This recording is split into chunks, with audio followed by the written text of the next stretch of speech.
In this session, we will talk about how AI is fundamentally changing marketing and what to focus next on as a content creator and how to really thrive in this creator economy.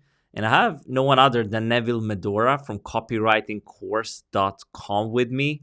And he's really good at talking about this kind of stuff. He's an amazing copywriter, obviously, but he's also on the forefront when it comes to AI with early investments in copy.ai, and it's been really leveraging this. But something I really like and what I think we're going to get into today is to use AI for your supporting content. And we are going to get into what that is and what all of this means. And basically, just dive in and also talk a lot about the future and where things might be heading next. So with that being said, warm welcome, Neville. Yeah, if you look at copywritingcourse.com, my old style of drawing was these silly cartoon characters. They look very out of date.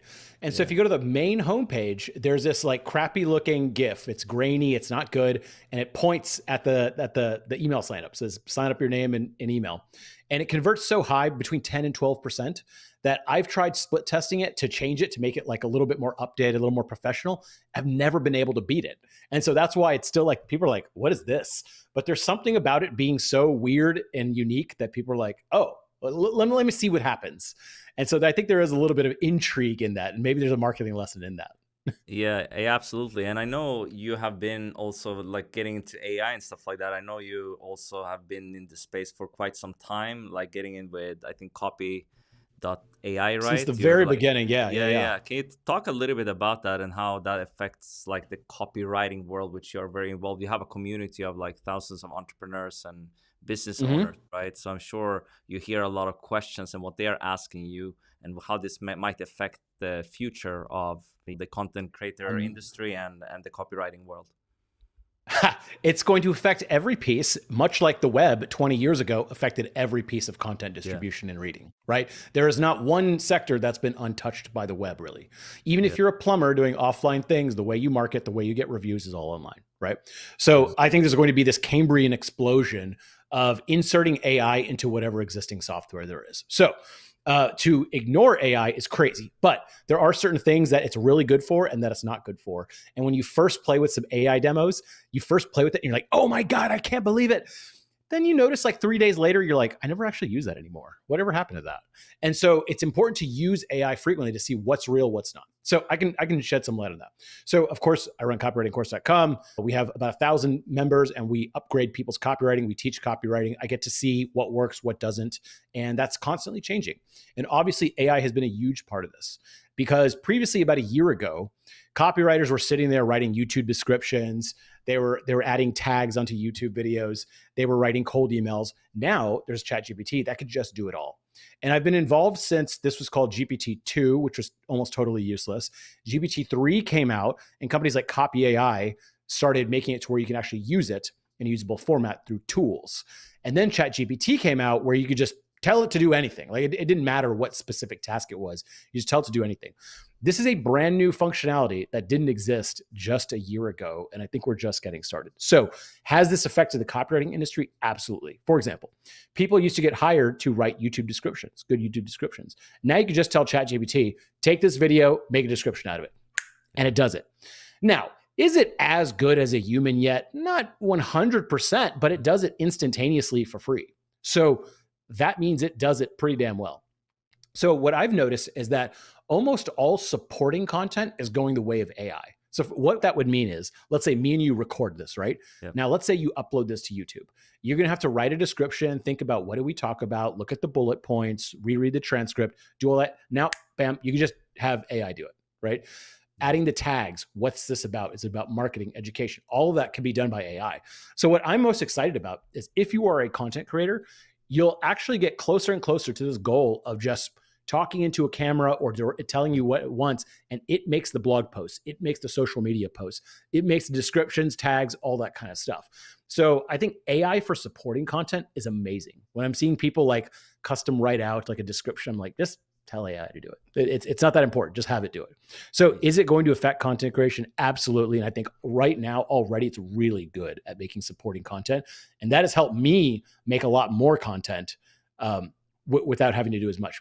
Can I give you another example over here? Yeah, I love what you're saying here as the supporting content, because you need to be creative to make things. Like when we are recording this, I mean, it doesn't need to be crazy creative. You can like record podcasts or whatever you're doing, but that's still taking your time. That's unique content you're creating. And then you can use AI, which you're saying, like you can write the description tags. I just started using, and we can talk about tools later, but I use a tool called Instant Chapters, just spits out the chapters for me. Really, really clean and really good, like a human would do it, basically. Maybe better than I would do it myself. So it's great. And a lot of times you don't have time to do it, so you just don't put anything. At least the AI stuff, you have an 85% good version, and it's always getting better.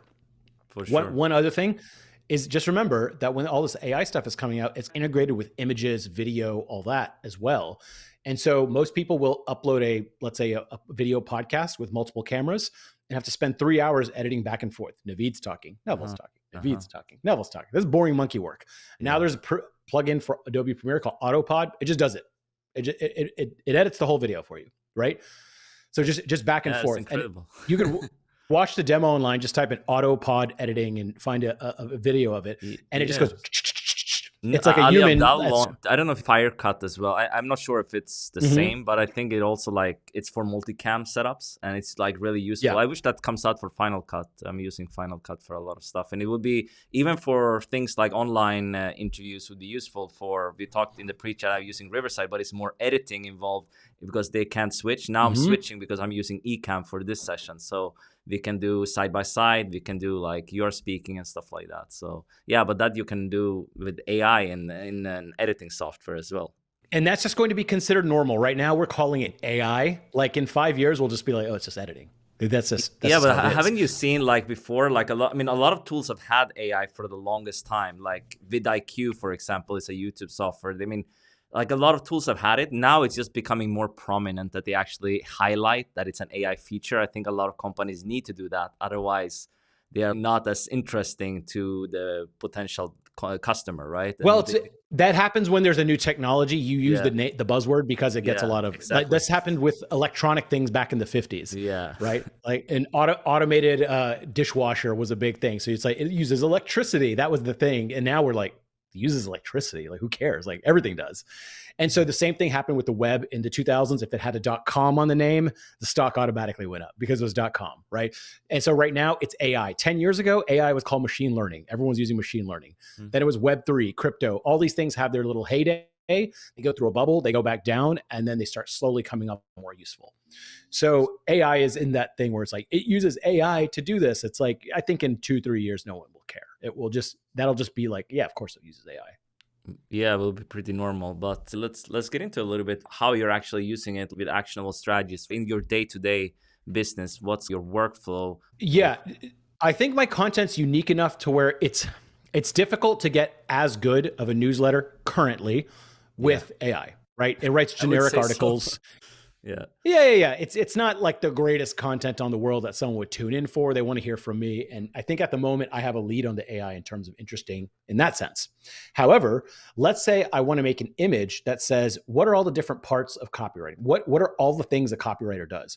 Well, I hop on ChatGPT and I say, list out 20 things a copywriter does. Bam, I pull that into an image, put it in Canva, and then I make the image from there. That's an example of how I'm using AI. Another thing in the copywriting industry, and you've probably heard this, a lot of people used to, a few years ago, talk about like writer's block. I don't think that's a thing anymore. I think it's gone because now you can tell ChatGPT, write me an example of this, whatever I'm writing, and it'll write you a billion examples if you want. And then you can just pick which one you want. So I think something like writer's block has been completely replaced with, let's just ask ChatGPT for ideas. And what happens is you usually don't use one of the exact ideas it gives you. Instead, you say, ooh, that's a good idea, and I want to combine it with that one. And then you come up with some different permutation. But that's how I mainly use it. It's mainly for idea generation and making big lists. It's very good at making big lists of things that I can extract a couple of nuggets from. That's what I use it for mainly. Yeah, I think that's exactly what I'm using it as well. Like before, I'm using it for outlines for blog posts when I have like a list post, or maybe I want to do something for a YouTube video, or even for ideas for what to ask a guest, for example. Maybe I have a popular guest on. I can like ask them what is a good question to ask Neville for this session about AI and copywriting and the future. You can ask, and ChatGPT might pull out some interesting things I wouldn't think of, or I just forgot about, or something like that. You So can, not only that, you don't even have to just say, what are some good podcast questions? You could say, what are some good podcast questions about AI for Neville Medhora? And yeah, it knows who I am, you and it should knows that I might use AI in some way, and it'll make questions. I'm not sure if you use the recently released natural voice feature from ChatGPT, Yep. but you can go, if you pay for it, I believe it's already out. So I pay for ChatGPT because I use it so Yeah. often. You can Yeah. turn that on and you can talk just with your headphones. So I walk around and I go, what are some podcast questions for Danny Miranda? I did an interview recently. I was going to go interview him, and it gave me a bunch of podcast questions. Was I listening to every single one? Did I ask each question? No, but it was almost like a customized podcast in my ear that I can listen to. And so, I mean, AI will become as commonly used as you use your computer. I mean, every single piece of software will have AI infused, and that is almost without a doubt. There's no doubt here. And the reason is I'm old enough to have seen this happen before with the web. Like I said, in the year 2000, when the web really hit this inflection point of like, okay, this is going to be a thing, people weren't really sure how it would be used for every single thing. We're like, okay, you could read news on it much faster. That's pretty cool.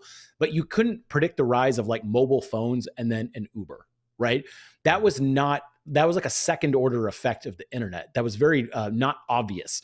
Or it would almost be impossible to think like you would rent an Airbnb based off your location on your phone computer. Like that was just like so far out there, right? So I think we're still on the first permutation of this. And the first permutation of AI is going to be all the little clicks and little things that you do that are unnecessary, I think will be completely replaced. Yeah, that's already happening anyway. So I mean, it's like the people using AI, they are the ones that are gonna thrive, I think, and the ones that are using it right. It's not gonna exactly what some people might, copywriters might say, that you might be replaced by it, but that's not gonna happen. You might be replaced by someone using AI more efficiently to do the process, to do these supporting tasks, because you can do so much more. You can create more content, which you already shared, right? You can do, you don't need to create these YouTube descriptions that might take time, or you might need to hire someone.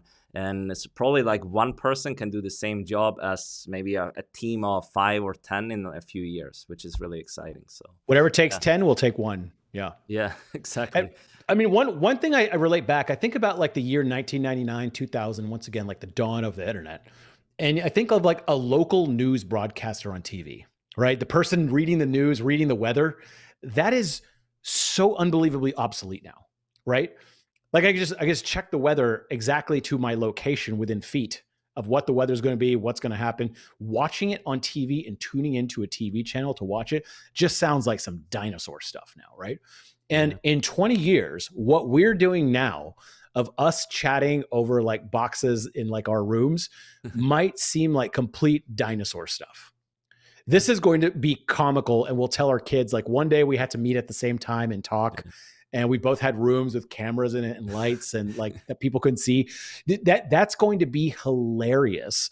I'm not sure if you've seen the recent Lex Friedman and Mark Zuckerberg interview they Uh, did inside the metaverse, but mm, it's photorealistic. It's damn near 90% realistic already. And this is V1 of that, right? Technically V2, V1 was like you have avatars. And so just imagine V3, 4, 5. This is going to be 100% realistic, as if we're talking together in the same room. There will be no distinction from real life. So this is going to be very interesting to see what happens. And the other thing is, one of the people in the interview could be a complete avatar, right? The person interviewing you could be ChatGPT wrapped in a human avatar asking me questions and I just answer. So maybe this- we could have a sit down conversation like this. You might not even be here. I might not even be here. uh, I think no, that's going to that's become very really realistic in 5 years. that's really really interesting, because you can already clone. I mean, you can already clone your voice with like 11 Labs and HeyGen and tools like that. So if you had, I think people will still crave the human connection to some extent, but maybe they could give a similar feel to it, at least like for, let's say, courses or something. You can actually clone it and you can like do it in different languages dubbed. I mean, that's so interesting, so wild what you can do with this, because before it would cost so much money to do all this stuff, to hire a translator or hire another person to do it in different languages. Now you can probably I don't know if you've ever translated some of your content, but now with this technology you can do it a lot easier. That's for sure. It's going to be auto translated by every platform within 2 years or so. That's why I'm not worried about it too much, because I think that once they get an easy model that's cheap for them to run, they can implement it across the thing. So, the My First Million podcast can be translated into all 280 languages instantaneously overnight, For sure. right? And it'll be available to everyone, and you can watch Sam and Sean talk in Hindi to you all day long.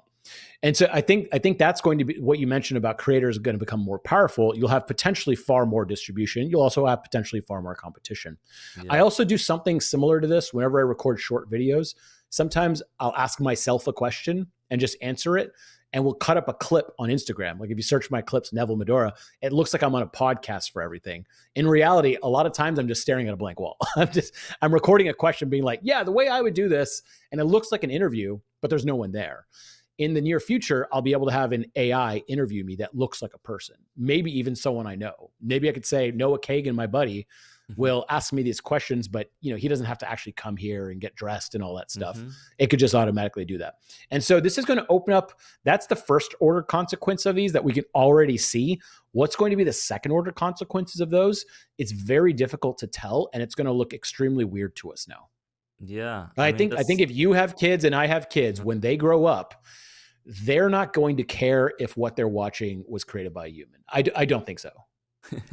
It's so interesting. I think you might be right. I think like with a lot of stuff, what do you think about paid content? Like what happens to that in the world of AI? Do you think now it's a lot of talk about communities. There's tools like Circle and things like that, so people actually want this human connection, right? So what do you think what will happen to this? I mean, right now I think it's still like people want this connection. What do you think in the future, though? Do you think that's gonna change? The tools dictate the type of community 100%. For example, in the year 2000, or so let's say the year 1980, there were no online communities. It was impossible because the technology was impossible. Of course. Starting around the year 2000, there was bulletin boards, there was AIM, there was chat, there was AOL Instant Messenger, those types of things.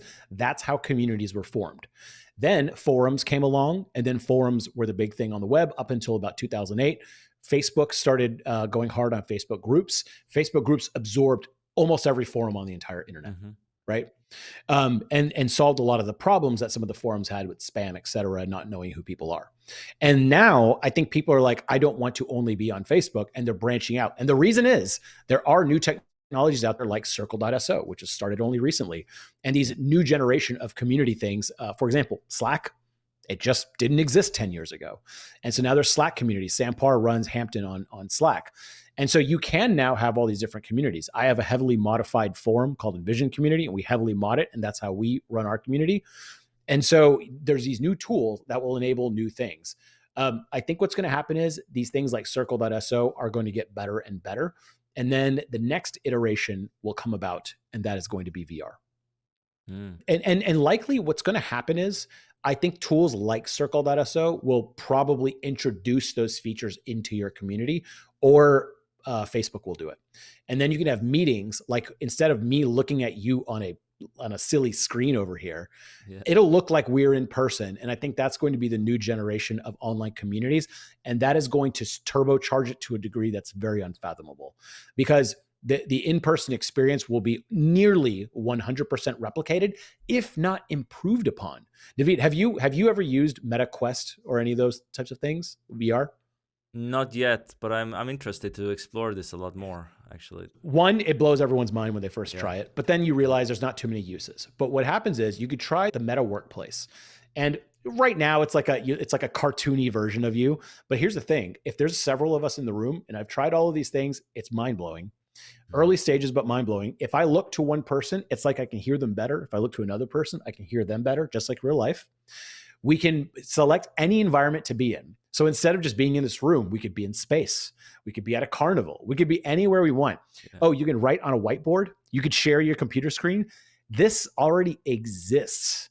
It's just crappy. It's not great. The latency sucks, but it's going to get better and better. And I think the online community is just going to be your community from now on. Like in the next few years, don't expect a distinction between online and offline. There will not be.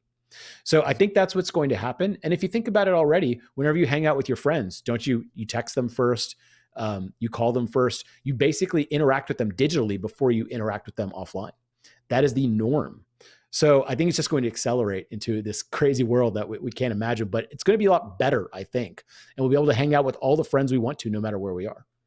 No, it's really, really interesting actually what's happening with this, because obviously with I think this technology is obviously, people have worked in big companies for 20 plus years or even longer in the world of AI. It was just what you talked about in the beginning, was like machine learning, was like and then I think it started to become more mainstream, or not mainstream, maybe ChatGPT made it more mainstream, but Jasper came out like a few years ago, and then these other platforms come out, right? So it's like more and more now, it's like thousands of these platforms, and some, I think a lot of them will go out of business potentially, and because there's just so many, like they don't have all a really unique use case. I think they're just building on top of the API of ChatGPT, OpenAI, and all this. So that's kind of They're what's building happening. off of OpenAI or Yeah. Llama, which is run by Yeah, Facebook. and So all of them, and some all of them. some doesn't feel like a true SaaS or something like that has like a longevity in the space. I think some No, feel that they're gonna they're getting disappear. slaughtered at a fast rate right now.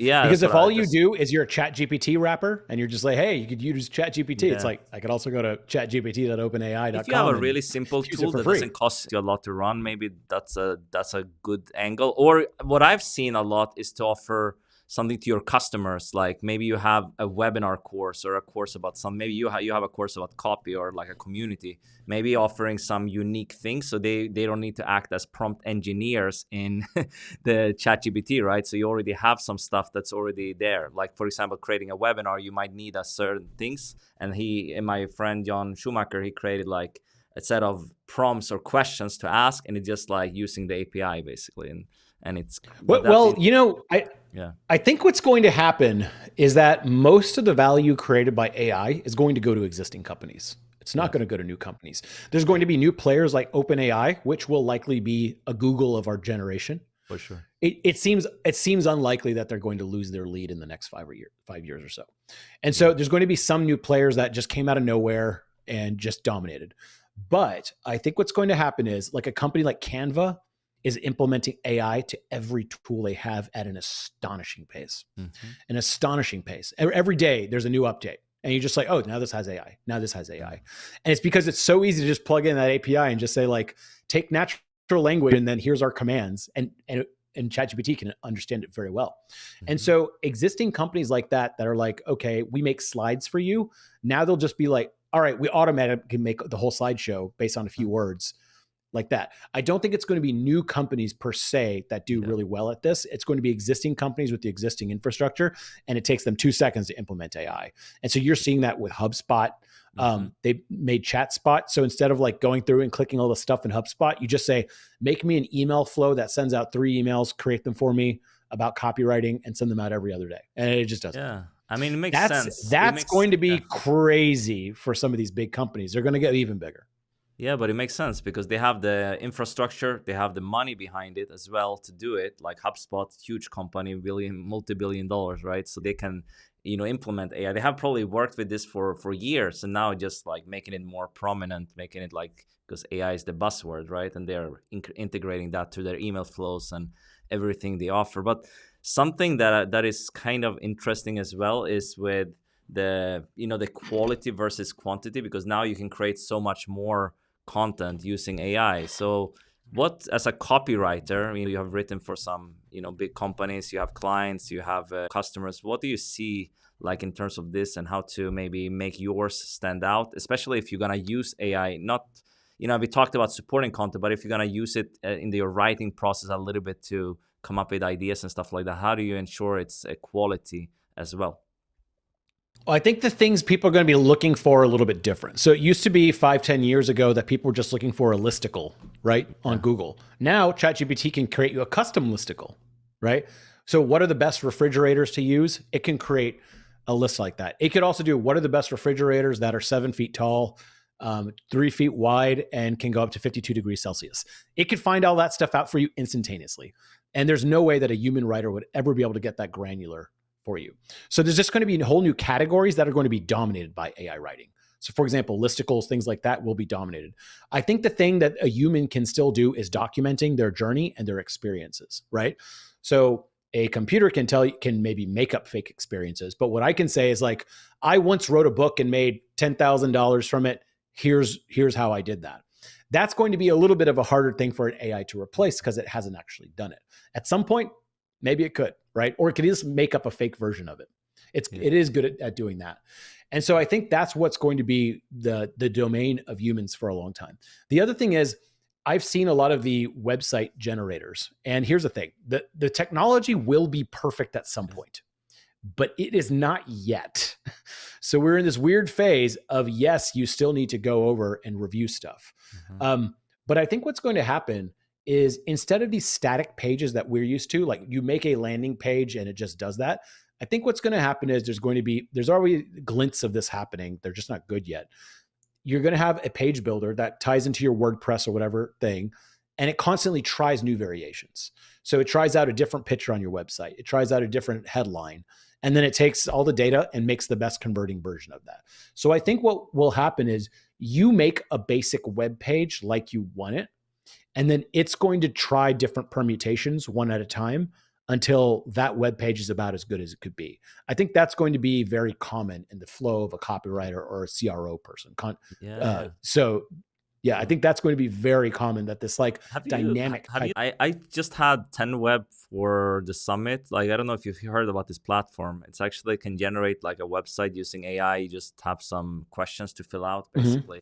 It's not perfect, as you said. Like, I'm probably not gonna use that for my website, at least at the level I'm at, or you're probably not gonna use it too much. But like, what I think can be interesting in the future is that you can probably, take your own website that you have created, maybe the designer or yourself, whatever, and you can say, hey, here's the website, here's all the images, as you mentioned. And then they probably can replicate that for a landing page or something you might need in the future, like almost identical to your brand, which is, you might not even. But you've been doing this for 10 years, actually. Do you know that? Yeah. You've actually been using computers to do this for 10 years. It's called a template. Yeah. So like, no one sits there and designs. Like, I remember when I started web design, you sat there with a blank page and wrote HTML to make a page. Well, that's stupid, right? No one's doing that. Exactly. Instead, you just get a WordPress template or something that looks like, I use Lead Pages. And it just already has a page, and then you replace things on the page. One of the problems with that is yes, you can create a good looking page right away. I think the problem is, whenever it's so easy to create one of those templatized type pages, much like, any of these services can, or AI can, I think uniqueness starts to stand out a little bit more. So all of a sudden, you're drawing on your page. It has goofy drawings. There's like some funny animations. Stuff that stands out tends to do a little bit better sometimes. And so I do think that we're going to go to this phase of like, everyone will be able to have a nice looking web page, but now it's undervalued. Right? It used to be like, wow, you have a nice looking web page. That's amazing. Now it's like, everyone does. So what's going to be different about it? And I think that's where being a little bit unique ends up helping quite a bit. For example, my little drawings and stuff, when people see that, people are like, oh, that's like a Neville article. I don't even have to write my name. They notice that. And I think there is some power in that. And I think that power is going to get bigger as time goes on. For example, my buddy Ramit Sethi, I'm sure you've heard of his name. Ramit Sethi is big in the online personal finance world. He's known for saying like, just get the damn latte. Saving $3 a day is not going to like make you rich, but making $5,000 extra a month can make you much richer. That's like a thing he's known for, or that like renting is better than buying. Like, he's known for a couple of these things.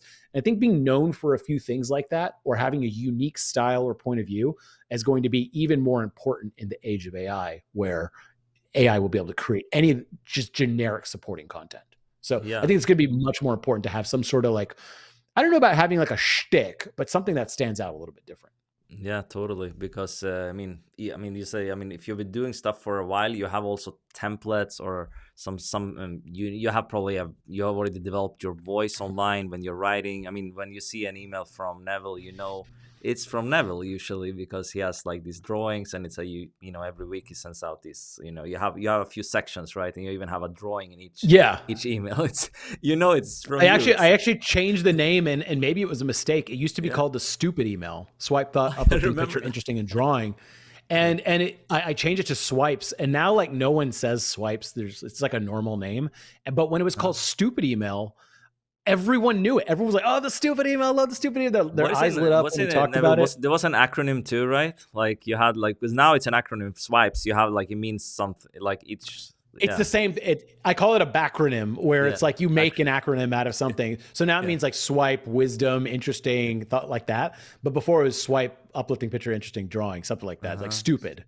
And honestly, I remember thinking like later, because I was like, oh, it's not that professional, all that stuff. And I was like, maybe I should have left it like that. It just, for some reason, it stuck with people. It was like a controversial name. I would get emails from people being like, what is this? Why are you calling it stupid? That's so mean. And you're just like, what? But it really stood out. I think having some sort of thing like that could help in the future. Yeah, totally. Depending on what your business is. If you're like an insurance company and you're acting all goofy, maybe that's not the best look. But I think in the future, having some sort of unique standpoint is going to make you stand out a lot more. Because before, just remember, if in the 1980s, if you had a unique standpoint just for someone in your town, you stood out. But now you're competing against a worldwide audience. So it's going to be a little bit different in the future. Yeah, I think it's like the personalization part gets really important when AI can create these lists or make websites that looks like, I mean, everyone can have a pretty beautiful websites. There's a ton of templates out there as well. So like having something that stands out for you. I mean, even when I see for summits, they used to be, I mean, there's still a lot of ugly summits out there. For example, I see a lot of ugly websites, but yeah, it's gotten a little better than like, 10 years ago probably. But when we do summits, we make sure our speakers look nice. We have like, make sure they are featured nice. They have like a pop-up, for example, for their, I kind of like to model some really successful live in-person conferences, not complete the page because it's still an online conference, but I do some certain things to make the speakers feel more valued that they would speak at an in-person conference. And I think you can like mash things together. That's something I'm really good at. I mean, there's nothing new really online. You can just mash things together and make it your own a lot of times and then infuse your own personality. That's something I do a lot. I don't know what's your take on that, and especially now with I do AI. the same too. Actually, whenever we train people to write better or funny, for example, I actually don't start with jokes. I say, let's first get the information across that we're supposed to, right? Like, so for your summit, I would say it has these speakers, this is the time, date, who, what, where, why, when. Get that out of the way. Then if we want to add personality to it, we could insert a funny picture or a drawing, or say, insert a joke somewhere, just small. But I actually am first trying to get that prime information out, then add some like sprinkle personality on. I don't start with personality. And so I think that's going to be very important. I think like the AI will be able to make you a basic web page for a summit. Say, I have this online summit by AI. Make me a list. Here's all the speakers. Go do it all. And then you can go punch it up with your own flavor. And I think that's going to be how content's made in the near future, where it makes all of it and you edit it to where you want it to go. I think that's how it's going to happen. I like that. Edit to perfection. I mean, that's great. I mean, I still think it's going to take some time till they can make, I mean, I would love to see they can make like a summit website we do. I haven't found any AI tools yet that can do it, but of course the technology is going very quickly and maybe you wouldn't need to do a lot. But I feel also like you are a big proponent of keeping swipes and you keeping emails and stuff like that. When you have done things for a while, you probably already use a builder and you have like your own templates and you can just clone it. So AI is not so, you don't need AI as much for just cloning a page. That's just one click, right? So but if you're going to create something new in the future, I mean, then, it can be pretty useful, or like copy something. Well, it's interesting. Like me and you know how to make web pages. We know how to do videos. Yeah. We know how to, we actually are a small group of relatively technical people, right? A little bit. We may not think about it. I think you might be more technical. A little, well, you have a nice camera and it's got the bokeh effect in the background. Okay. Like, something, right? Like you are in the top 10% of technologically advanced people in the world. Okay. And so for the person at the very bottom, and I mean, maybe you have some family friends back home and they ask you stuff, they see that you do online things and they go, how do you make a web page? They don't even know the first part of it.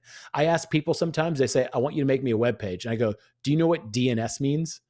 Or have you even heard of that? And they're like, I don't even know what that means. And I'm like, you're never going to be able to do this. Like you're going to have to just use Squarespace or something. You'll never be able to figure this out. It's going to be too hard.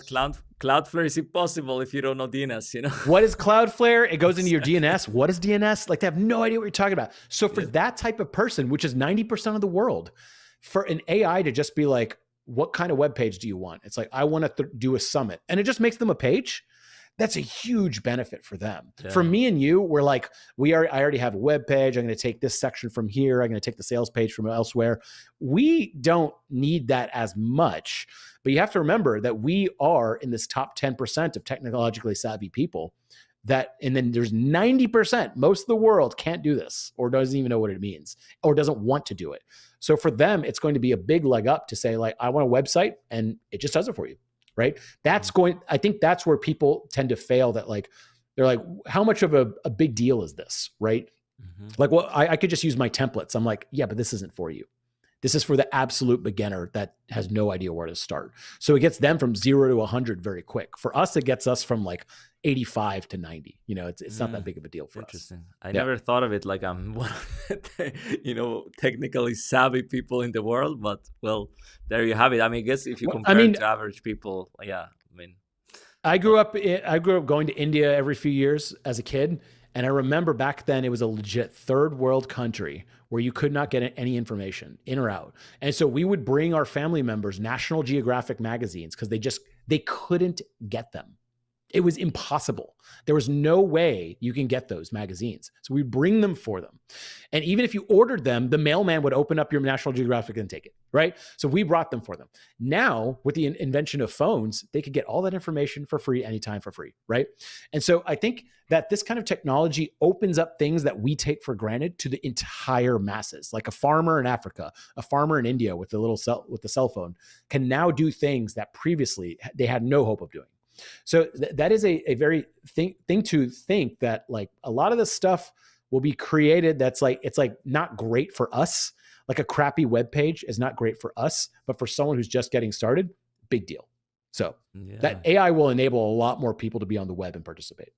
No, I think so. I mean, the thing is, if you're talking about it like this, now it's WordPress templates and stuff like that. They exist, but you need to know certain things to set it up, right? I mean, there's still a few things you need to know. I think the AI technology and certain things might make this a lot easier. So the barrier to entry is going to be next to zero, basically. I mean, when I started, I couldn't find too many course platforms. I mean, it was like Wishlist Member or something like that back then.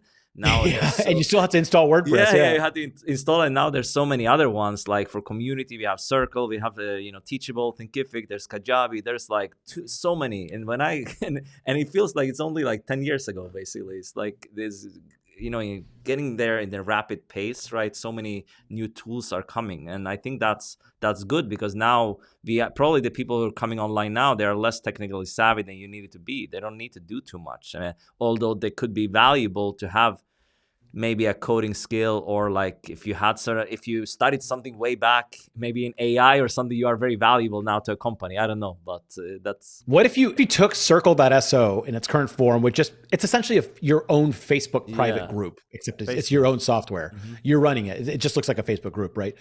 If you had that like 10 years ago, I mean, you'd be king of the world, right? You'd have the best community on the planet. Everyone would be like, how did you make this? Like, what is this? Yeah. How did you do this? And it's just wild that in a short amount of time, now anyone for a couple bucks a month can do that same thing.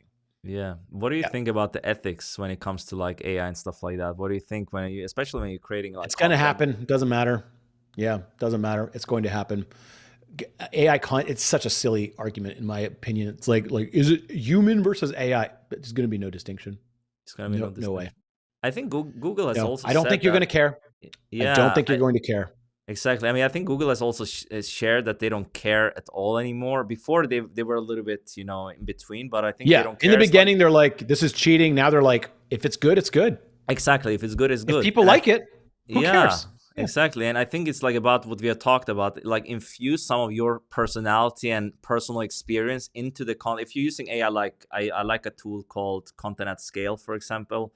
It's really good. So if we're doing a video now, this is unique content. I can put in this video link from YouTube or something in there, and it's creating like this in-depth blog post. That's still unique content. You might tweak a few things. I think video content. That's supporting content, man. Yeah, it's underrated to do. For that reason, I love video content, because it's unique, and you can just use that content to create a lot more content with a blog post, social media posts, and stuff like that.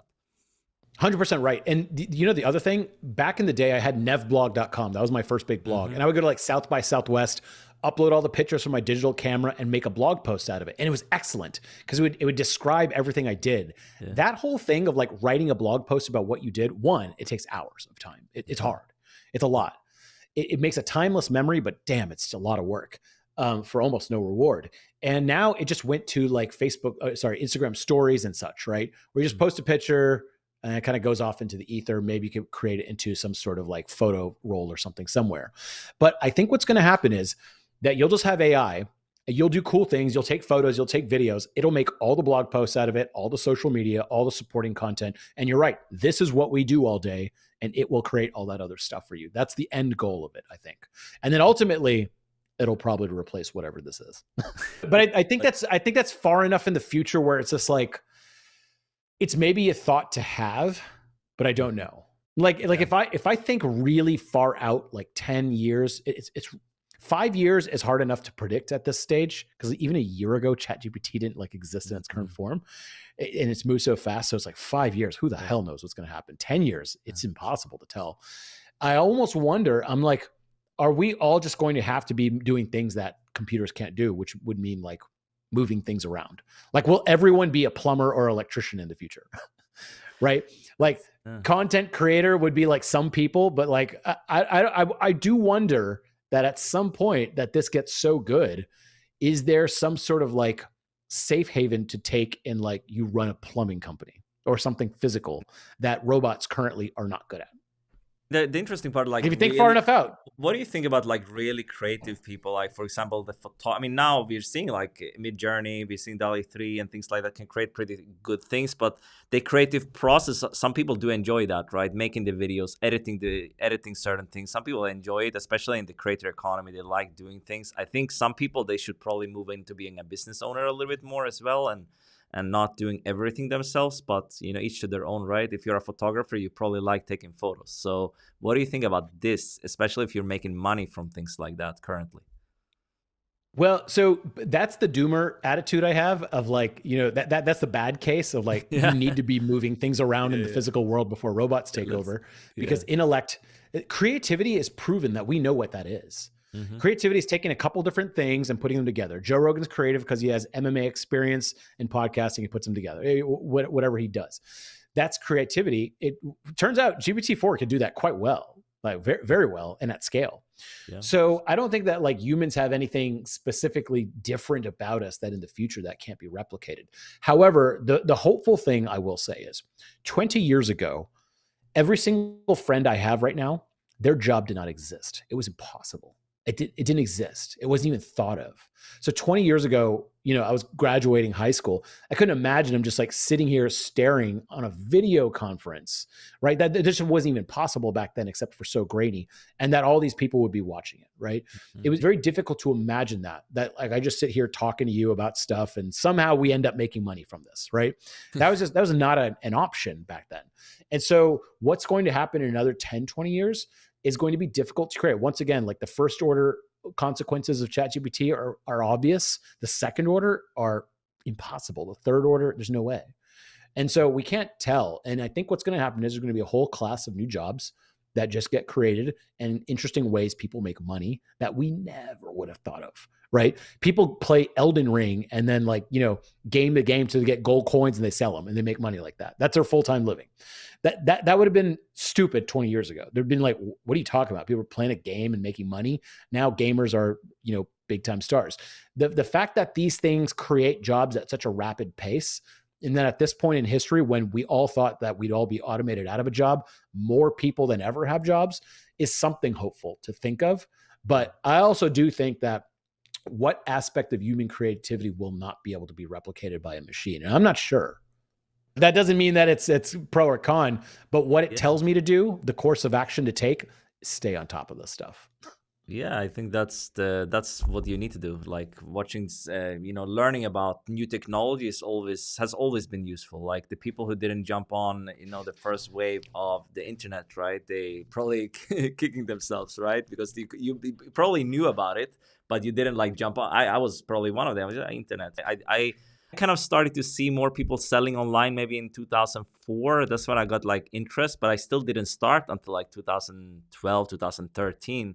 when I really Yeah, I like don't think got you have to into be it. the first wave. Yeah, I you don't don't think you have to have be on the to. cutting edge following Twitter every day, but I think you have to not have your head in the sand. Yeah. And I think a lot of people are, even when the first GPTs came out, or GPT-3 is when you could first Hmm. use it through a company like Copy AI or Jasper. Hmm. And people are like, well, it's not good enough. And I'm just like, yeah, but it's the first version. What are you talking about? Like, what first version of anything is the best, right? There's like 70 years of BMW cars and now they have a Yeah, nice yeah. car, right? So like obviously the first thing's not going to be good, but like we're Yeah. on V1. Like what are you You know, talking about? you It's know the not good. Like this is dial-up clearly going to get internet, better. dial-up internet. Trying to do something back then was insanely difficult, and now we take this for granted, at least in most of the world or the Western. And I remember being the young person back then when the internet was coming up, and older people would be like, yeah, but like it's not going to like take over TV or anything. And you're like, well, why do you say that? Because Yeah. it totally could be way better than TV. What are you talking about? I use it as a TV, and yes, right now it sucks, but it's going to get better. And so I see some of the older people now too that are just like, well, it can't like replace the written word with humans. And I'm like, why? Well, what physical limitation is it hitting that it cannot do that? So that's why I kind of wonder, like in the future, are we going to have to be moving? Like a robot can not do that. It can't move that from there very well. Um, Yeah. it could do that specified thing, but it's just like, what are the areas that it's going to not Hmm. impact too much? It's a difficult question to tell. It And so really I is. think what also makes you feel better and less worried about this stuff is instead of seeing a demo for the first time and being like, oh my God, it's going to take my job, you use it over and over and over. And then you go, it's not there yet. It's Hmm. not there. Because you realize even ChatGPT to write an article, you're like, it's still very generic. Like it's still not there. But It's that's still why I not there. like. I can make a better one still. I think like for example, ChatGPT doesn't write the best. I mean, if you say write me a blog post about this, I mean, there's certain things you can do with custom instructions and different things to make the content better. But I think there's specific tools like content at scale or some other tools that might do this specific thing better. Like if you want to do blog posts, for Mhm. example, there's tools for that can maybe replace an agency, whatever you worked with, so you can actually save a lot of money and make things more efficient. I think that is a unique opportunity, like for people building real use cases for Mhm. certain things, not just building on top of an API or something like that. I think these tools might be redundant. There's too many. I think what I see is too many like tools doing the same thing now. Cutting up videos, or I Mhm. mean, there's too many like subtitle tools or something. There's like one every day, like Yeah. summarizing YouTube videos and plugins and stuff like that. But like getting into the tools you use, like that are actually useful besides ChatGPT, which we talked about. What are some use cases for you, and which are your favorites in the AI world right now? So like I say, a lot of the tools that I'm using with AI are not like AI only tools. For example, Canva has, and I know this sounds stupid because it's not like some futuristic use case. Yeah. If I have a slide, right, and I want to share it on Instagram, so it has to be a square instead of a large, like a rectangle. Before you could resize the document, but everything would look all weird, right? It would resize it, but then it all looked weird. And now they have this thing called Magic Resize that's AI powered, and you resize it, and it thinks like, okay, where would he want stuff if he made it a square, right? And so it has some sort of intelligence to it. And so when you redo it, you're like, oh, wow, this is about 90% where I want. I move a thing right here and I'm done. That's it. I think that's where I'm using AI the most. Believe it or not, whenever you take a photo on your phone, it's all rendered with AI completely. That's not like a photo you're seeing from that lens. So that's another use. But I think what you mean is like inside my community and stuff. We do use ChatGPT. So we've actually used it on swipefile.com quite a bit, that whenever there's a photo, we have a ChatGPT section that says, analyze this. Now, here's what I realized. It's not that interesting. It's just like, here's what's going on in the photo, but your brain can already do that. So it's not super interesting yet. The other thing that's happening though, in the background of my community, AI automatically analyzes all the images and tags them. So now when I search for an image that I'm looking for, like I want a stick figure guy holding an apple, unless I labeled that stick-figure-guy.png or whatever, Apple, I couldn't do it. And now I can find things right away. So I think AI, like I said, I'm noticing it as supporting content. Yeah. Yeah, tags, all the bullshit monkey work that you have to do whenever you upload a podcast, all the bullshit monkey work that you have to do when uploading a YouTube video or creating a blog post, it does that. Oh, for example, I use Wistia for our private members videos. And I used to have someone named Leslie, and she goes through and she adds the chapters of where we talked about this, where we talked about that.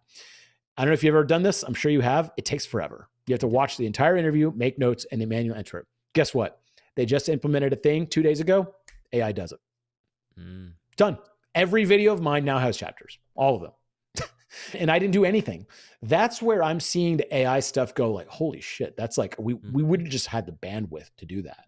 Yeah. And now it does it. And it does it 85% good, but the next iteration they put out will be 90% good and it'll update instantaneously. Yeah. That's why a lot of the stuff of like, should I translate all of my podcasts or videos to another language? I'm like, this will come to the platforms very quickly.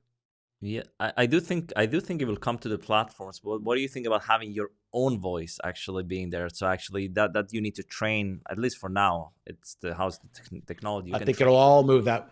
It'll all move that way eventually. That would be amazing. That would be amazing. So undoubtedly, because the bones of it are already there. The cost of it is high. But what happens is someone invents a slightly cheaper model, and these things happen in weeks, right? And so then Google goes, oh, it actually won't cost us much to show, this video in Hindi. And then they implement that, and then it's just all across their platform, right? And then you have instant worldwide distribution. Yeah. So I think things like that are going to happen. Now, I think like someone like Mr. Beast, he dubs his in like different languages with AI, and he's getting a jump on that. I think that is a valid thing to think of. I think Neil Patel's been doing this for years, translating all his content to Portuguese. That there is value in that and having this head start. But if you're lazy and not going to do it, it'll just automatically happen in a few years. I do think that as well. And what you mentioned about tools already having, like tools you might be using like Canva, they're just adding like the AI features, and they added this chapter feature. I think like with Riverside, for example, which I've used for a lot of remote interviews and podcast videos, summits. I think that they actually just told me the other day, they're going to also add some kind of chapter feature because they know YouTube is like the biggest podcast platform now, and people, what do they need? They need chapters on the YouTube platform. So I do think that's just going to happen naturally. A lot of tools that might not have been a traditional AI tool, they're just going to have AI features, and they already have it now with Riverside. For example, have magic clips. You can clip up this, and you might not need like specialized tools as much because the tools you already use, they're probably going to have the features you want. So I think that's what I'm seeing. Well, with the exception of YouTube, none of the major platforms had automatic transcripts about a year ago. Now, every single one does automatic transcripts instantaneously. Yeah, I mean, I love Descript. That's just like every platform. Yeah. No. Every platform. And then what's going to happen is like, Descript. You can use a tool like Descript. I actually use that quite a bit for a little while. I don't think it's easy to use. I think like they need to work on their usability. If anyone's at Descript listening, look how Camtasia does editing, and just copy that, please, because it would be amazing. But you edit by text. Like you don't edit your video with like, waveforms and video editing. You edit by text, and it does that really well. And Riverside has copied that. Every place has copied that and been like, oh, it's just easy to like clip the text like that. And that's how people like editing. So those changes are permeating very fast through every platform. That's why I think like, even if you don't buy any AI software, you'll probably have AI software that you're already using. Just everything will already have AI. Exactly. Like your just AI is being injected into every single thing you use. Exactly. Your email marketing software is going to have something for subject line generation or something like that. I mean, I wish ConvertKit, if you're listening, ConvertKit, you're going to be on top. I think they need, GetResponse already has a lot of this stuff because they were sponsor of the summit. But I think like other platforms, they should just, jump on that. I mean, maybe it's not that useful because you can go to ChatGPT, but it's nice, if you have the features right in the platform, you don't need to leave the tool you're using. I think it's one of those things where I think Apple is a master of this, and a lot of companies, like they go slow with some of these things because there's always like, oh my God, you could do subject line testing. And then it turns out they build it internally, and like, one, you don't really use it all that much. Two, you could just go to ChatGPT and do it. It would be nice if you just press a button and it does it. And then three, maybe it doesn't work as well as you think. Maybe writing your unique headline is better.